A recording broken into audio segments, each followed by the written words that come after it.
Now that we've talked about Newton's three laws and we've talked a little bit about gravity, I just kind of want to summarize and review everything we've said so far. His first law, the law of inertia, basically says objects have inertia. They resist accelerating.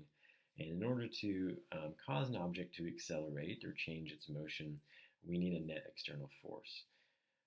So these two objects here, they're in exactly the same position. This object is at rest. It's going to stay at rest due to its inertia. It's not going to just randomly start moving around, start changing its motion, accelerate to some speed, unless there is a net force applied to it from the outside.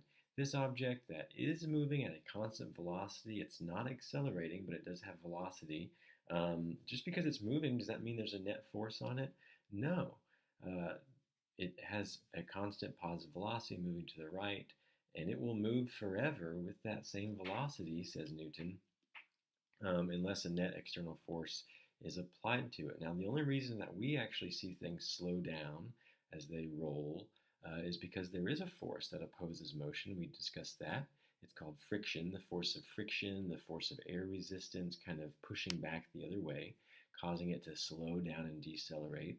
But if we ignore friction, if we say hypothetically that these surfaces are frictionless, then the object is going to go forever. We discussed how that's true in space. If we were to throw this ball in space, it would go forever with that velocity, never ever changing its motion. So do not fall for the trick. Do not fall into the trap. The old Aristotelian idea of thinking that just because an object is moving, just because there's velocity, that there's a force. That's not true. A force comes into play, a net force, a total overall force comes into play whenever an object accelerates, when its velocity changes. That's what the first law is all about.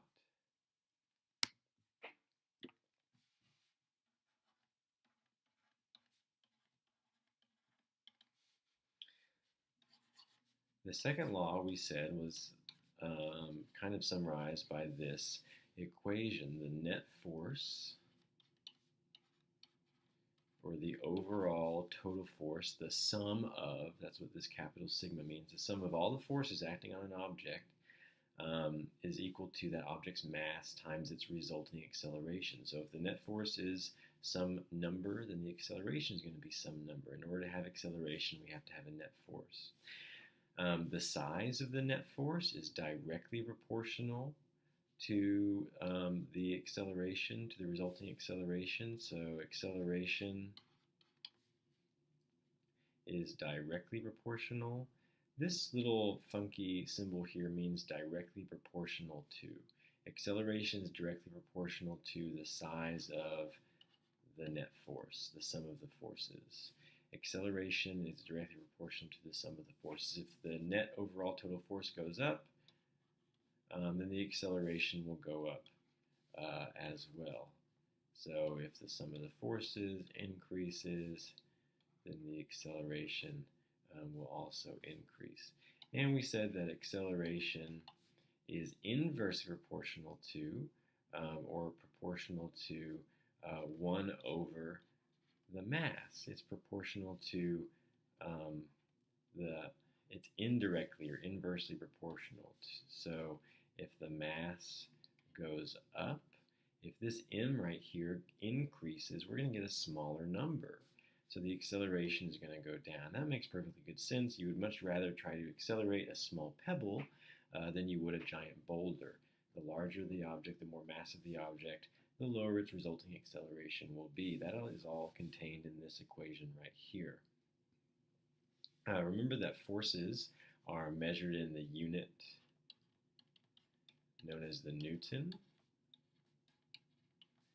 which has a capital N. I think it was mentioned that in any equation, this mass right here must be in the unit of kilograms,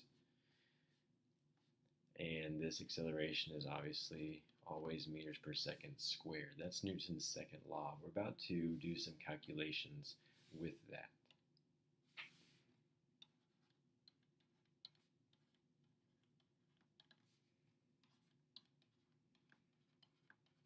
I'm going to summarize the third law by saying this: forces come in pairs. Object A acts on object B, and thus object B acts back onto object A. Let's say that you are pushing a wall. I'm just going to consider these forces just to make it simple. So here's the wall. I'm going to call that object B. So let me draw a diagram over here. Here's you. You are pushing on a wall. Here's you pushing on a wall. I'm going to call the wall object B. I'm going to call you object A. So here's object B, the wall. You are pushing it to the right. Should I draw this force diagram like that? No, I should not. I should always put the tip of the arrow onto my dot that represents the object. And I'm going to call that a force of push or something like that. You could call it a contact force. A force of push felt by object B, dealt by you, object A, the feeler and the dealer. You, object A, are pushing object B. The force of push felt by object B. I'm leaving out some forces of gravity and things like that. Here's object A. Well, if you're pushing the wall to the right, what is happening to you? Assuming you have not broken through the wall. You are being pushed back to the left by object B, by the wall. You push on the wall pushes you. So this is a force of push felt by object A, dealt by object B. These are third law pairs, which remember I like to denote by putting a star next to each of them. Third law pairs will always be the exact same type. They're always going to be equal in size, opposite in direction. Remember, forces are vectors. They have a direction. So the force on object B on the wall is to the right, and the force on you is to the left. This third law pair also, notice that the feeler and dealer for them are just swapped. The force felt by B dealt by A, the force felt by A dealt by B. Forces come in pairs. Object A acts on object B, you push the wall to the right, and thus B acts on A. B, the wall, pushes you back to the left. This is Newton's third law.